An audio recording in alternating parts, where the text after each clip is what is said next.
let me ask you this then. So when you're going in, especially when you're moving from like the confines of, of Windward and that competitive group, and then moving on to the USCA with other players who are coming from other academies, right? And then you guys are starting to travel the world. How did you start to view kind of yourself as a player, the way that you were training versus, the best of the best coming from other countries? Yeah, sure. Well, first I want to say something real quick that Yeah, just please do. just a memory that just came into my brain from you, Tori.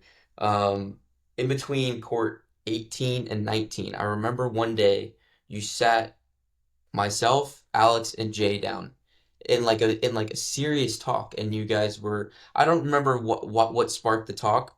I think it was maybe we were doing like maybe it was like six ball doing the runs or whatever, and maybe we weren't working our hardest or something, and you sat us down and you were like, one of you guys is gonna make it, one of you guys is, or you guys are competing against each other, and you just like gave this really inspiring speech to all of us. And I remember just leaving that speech from us three, just being like, I have to be better than these guys. I have to. So I just wanted to bring that up. I don't know if you remember it, but it was It like, was a pretty good group of kids. I mean, each mhm. of you, for the record, and for those listeners, I gotta think each of you, for a good chunk of time, were all blue chips. I mean, so this was not a. And when do you get three of you? You know what I mean? All Yeah. together. You know what I mean? And you all were crazy fast. You all were, and I knew it.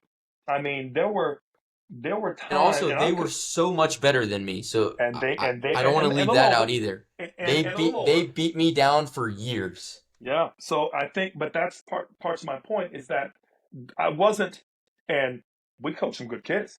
Those kids were some of the best that we had, especially in that. So when I knew, right, when I knew I had what had in front of me, I'm like, dude, you don't know this. I know this. I've been coaching a little while. This is not normal. This doesn't happen all the time. So you guys have gotta push each other, and get to that next level. And you want to be quick. You beat these three other quick guys. Now you know how quick is. And so that's one of the things that probably sparked it was that, and I knew we weren't yet taking home all the hardware yet at all the nationals yet. I'm like, hey, but then we need to get to work. And so that was one of the things where, again, but you had to have kids that loved it and kids that were inspired. I could speak all day, but if I'm not helping you or making an impact on you, or then what does it matter? I'm just talking. You know what I mean? So it was that. I'm glad those kind of, you always wonder, are you getting through as a coach? And this is probably a moment for all the coaches out there that are listening, hopefully, to this podcast. Know that the kids always remember. The kids, all the good ones, always remember, and they are, here they are now. At are you 25 now? Trent, 26? 2025. 25. And here they are at 25 telling you 10 plus years later, you know what I mean? Hmm. That, man, oh, now that I remember it, it had an impact on me. And that's, man, I tell you, there could be nothing more fulfilling, is to hear that you made an impact.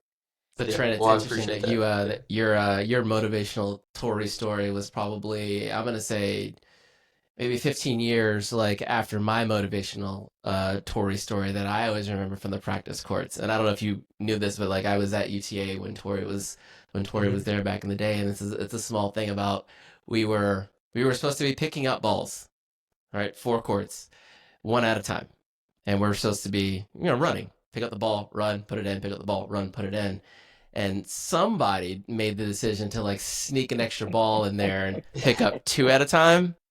And the thing is, Tori didn't say anything about it at the moment. We were almost done. Tori picks up the cart, and this is one of those big boys, right? Big boys, four wheels, picks up the cart, tosses the cart almost a half court length. I love it. Do it again. I Every love ball it. matters.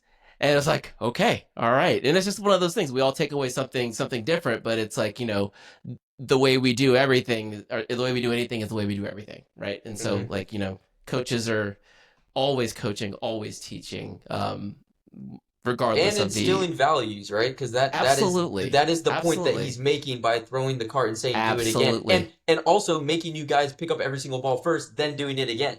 right, It's deeper than absolutely. tennis, right? It's Tennis like, is a vehicle. It's just a vehicle for learning mhm, lessons in life. It's not really about hitting forehands and backhands. 100, that's right. 100%.